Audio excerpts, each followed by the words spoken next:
Swala la usafi ni swala jumuishi. Sisi kama manispaa tunakuwa viongozi wa usafi, lakini kila mwananchi ana jukumu la kuweka usafi katika eneo lake, unajua. Kwa hiyo kubwa ni kuangalia namna gani, changamoto zaidi ziko vipi, kuna sehemu gani unaweza kuimarisha zaidi.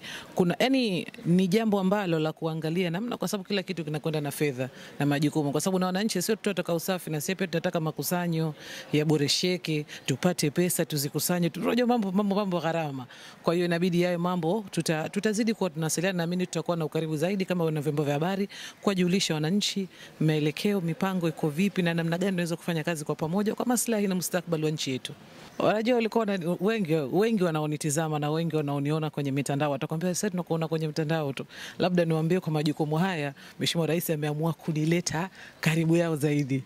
Kwa hiyo takuwa of course kuna field trips nyingi tutapita kwingi. Kwa hiyo naamini sio nasaha hazitakuwa tu kwenye mitandao. Sasa tutakuwa tunakutana moja kwa moja, ana kwa ana, mmoja kwa tutakuwa karibu zaidi na wananchi.